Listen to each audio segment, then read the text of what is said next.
Hello guys, isa pang mahangin na morning dito sa Bermosa, dito sa Ibus Cavite. So for this video naman po, isa pang matinding bike check episode. Yan, ito yung Rigid MTB. This time naka ano na, no?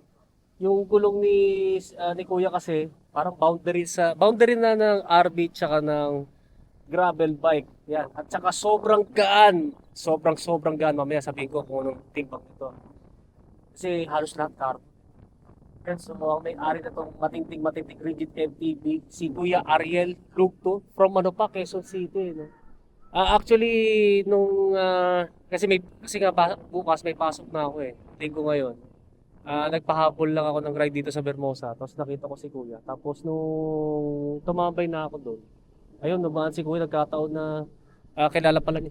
Kilala niya pala ako Gulat ako Ayun, so yun nga, kaya nagkaroon ako ng opportunity ngayon na may bike check na tong sobrang gaan na Rigid MTB, no, na road bike pa rin pero mukha ng boundary na sa pang road bike na gulong, no. Yan, so Kuya Ariel, no, idol, before tayo mag-start Kuya, tanong ko lang po, kailan po ba na-build tong yung sobrang gaan yung Rigid MTB? 2021. At 21 po ng December. Hindi, 2021. 2021 pa pala. So mga ano na to, itong bike na to, limang taon na. Ano yan, in the making, gano'ng katagal bago mabuild to? Mga isang taon. Isang taon. Katulad dun sa in-interview ko sa Fat Bike, no? 1 year in the making para bago mabuo itong napakagaan itong Rigid MTB. So Kuya Ariel, next question naman po, saan nyo na po muna ibiyahe ito? Quezon tsaka Baguio. Sa Baguio na rin. Basic na basic lang yung yung Baguio, no? Kasi gaan ito Yan din ba yung sprocket nito? Hindi, naka 32 ako. Yung malaki na, no? Yung pang-ahon na. Pero yun pa rin yung chainring. 4060? Gawin na, laki pa ng chainring. Ayun nga, no? Next question naman Kuya, saan po yung dream ride po ninyo nagamit ito? Kasi nagawa nyo na yung Baguio Saan yung iba? Kung sakasakali. Sa Repbal, no? Hindi ko pa naahon yun. Yun nga, ito nga yung general background sa kanyang Rigid MTB na sobrang gaan. So mag-start muna tayo sa kanyang XC Hardtail mountain bike frame. Ito yung sikat na sikat dati na yung Kit Monster, na XC Hardtail mountain bike frame. Syempre ito carbon fiber, no? Tignan ko nga lang yung details ng frame na to. Hindi ko alam kung anong particular na carbon to T800. T800 po, no? Yung T800. Then 27.5. Size medium, malamang size 17 to, no. Wala na akong balita dito Yung pala sarado na, no. Alam niyo po ba kung kailan nagsara? Hindi ko lang alam. Pero kailan po nagsara? Tagal na daw. Tagal na. Kasi nung naglalaro pa ako ng crit noong 2018, may nakita pa ako ganito si Yancy Bartolaso nga may ginamit na ganito na kulay itim, maganda-ganda At saka kitang-kita niyo yung ng carbon, ibang style. Yan, sobrang ganda. Yan. So, yun nga, ito yung 27.5 na medium. Tapered po, no? Tapered yung head tube. Yan, full internal cable routing. Pang po to, press fit po, no? Press fit ang bottom bracket shell. Yun pang 31.6. Hindi, 39. 30.9. Yan, pang 30.9 mm diameter na seat post. True axle o quick release? Quick. Yung quick release and drop out. Then, ang disc brake caliper mount naman yan yung post mount. Next naman sa kanyang rigid fork, ito yung puro rasa balugo. Yan, parehas kami, no? Isa rin to kasi sa magaan na gravel fork, no, na 700C. Yan nga, kinostomize niya, no? Ang ganda ng pagka-customize, kaya nagtanong ko kung meron talagang ganitong brand, no? Sa inyo po na to? Ako nagawa. Kayo mo gumawa? Nagde-negosyo ba kayo na ganyan? Nagpe-paint lang, personal. Personal, no? Kaya akala ko talagang may sariling brand, no? Ganda ng pagka-design tsaka yung sa decals. Yan, carbon fiber T1000, nilalagay ko na sa screen yung crown plate at saka yung blade nito. Tapered yung steerer tube, quick release yung dropout. Then ang disc brake caliper mount naman yan ay post mount. So next naman sa sa kanyang cockpit, ito yung kanyang MTB handlebar na Hope. Yan, Hope na carbon po ito. Carbon fiber, low rise width. Tama, no? Low rise width. Yan. Gaano po kalapad dito, kuya? 720. Yan, 720, no? Yan, 720 mm daw itong lapad nito, no? So, next naman, yung grips, ito yung unbranded na silicone, no? Yung pagpabalik ng pambansang grips, unbranded na silicone. Yan, sobrang gang kasi din dito eh. Yung stem naman ni kuya, ano to? Yung Easton aluminum naman to, no? Sabi niyo po 90 mm yung haba. Tapos 6 degree yung angle. Then yung ganda naman ng FSC na to. Ito yung tapered headset na FSC, no? Pati yung top cap carbon fiber din, yummy. Yummy, no? Yan, so next naman sa kanyang seat lamp, yan Hope na aluminum na Allen bolt type. 34.9 dito, no? Yan, 34.9 May din. adapter. May adapter. Yung seat post.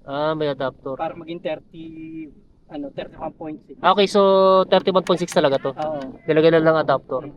Yan, ito kasing seat post niya 30.9. Tama po, no? Mm. Yan, yung seat post niya kasi FSC K-Force. Yan, carbon fiber. 400 naman po, no? Mm.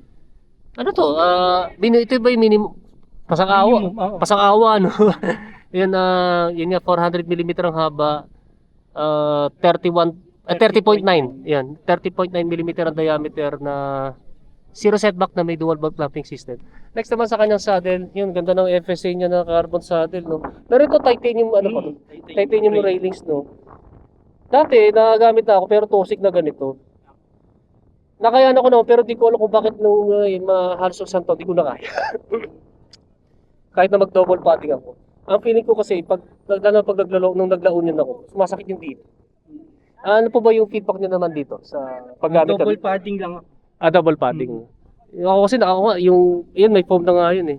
Naka triple padding. Anipis na ng balat ko siguro, no? Kaya nag-triple na ako. Yan, ito yung sa kanyang saddle, no. Tingnan ko nga, baka may idea ako sa pag bumili ulit ako nito. Yan, ganyan pala yung fore enough ng saddle niya.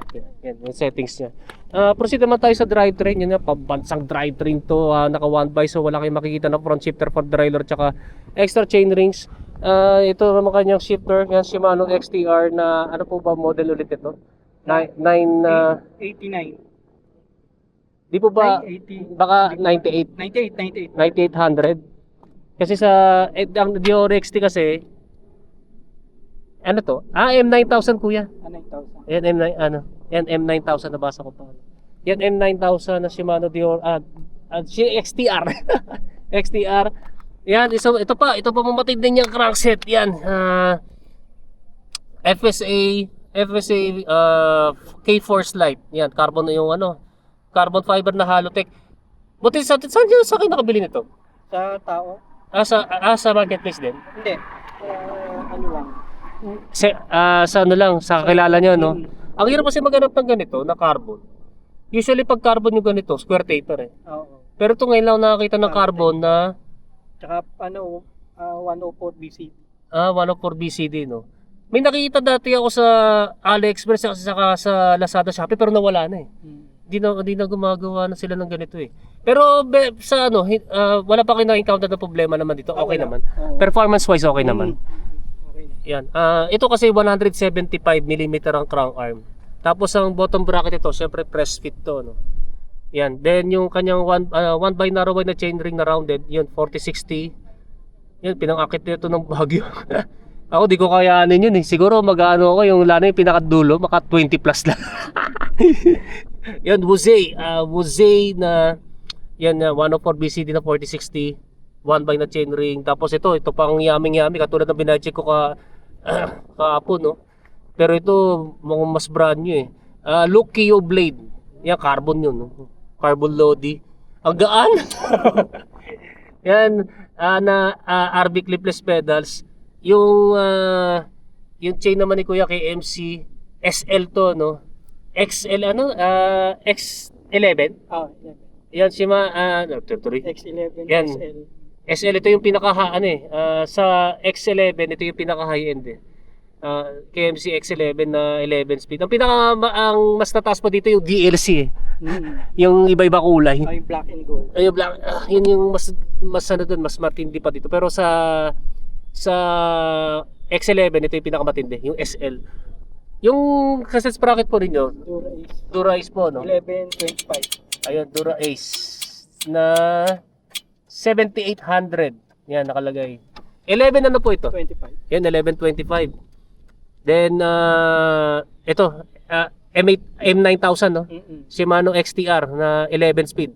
Yan, so, ang gagana ng mga pyesa. Ito yung, ito nga yung drivetrain setup ni Kuya, no? Dito sa kanyang poging-pogi na at sobrang gaan na Kid Monster.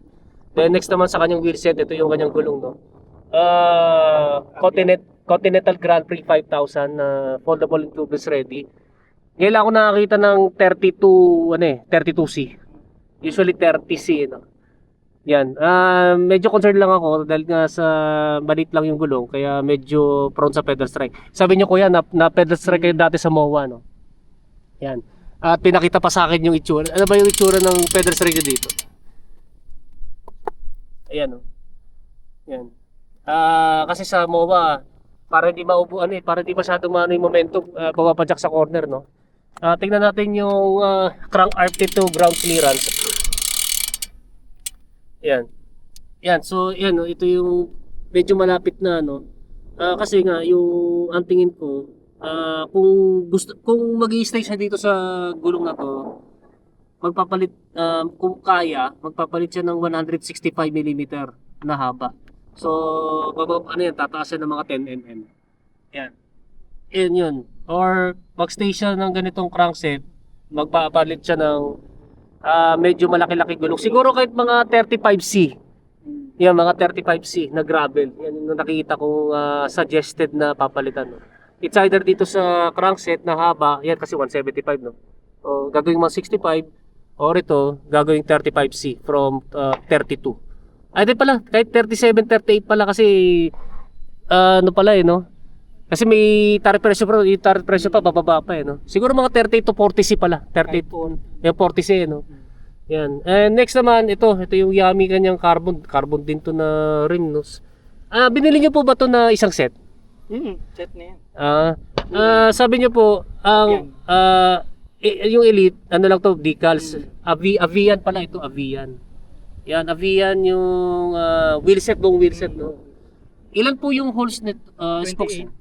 Lahat po 28. Then ito pillar po ba 'to?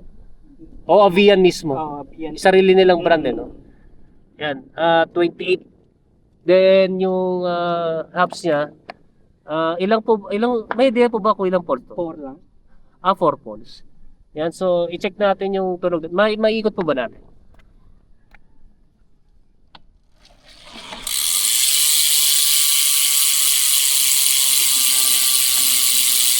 Yan guys, yung Avian road bike hub kapag naka-free wheel, no?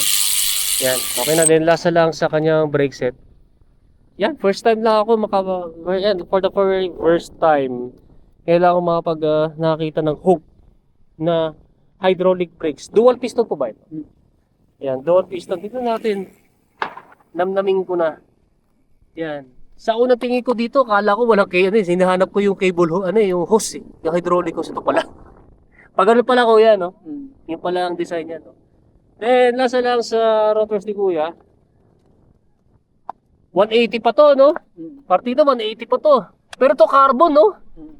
Carbon yun dito sa floating, yung sa part dito. Kasi floating to eh. Ano po ba brand nito kuya? Cyclam. Ano po? Cyclam. Cyclami? Sa likod may eto Timson. Sa likod. Tignan ko. Hindi ko mabasa. Ayan, carbon. Ayun, CYC. Clami.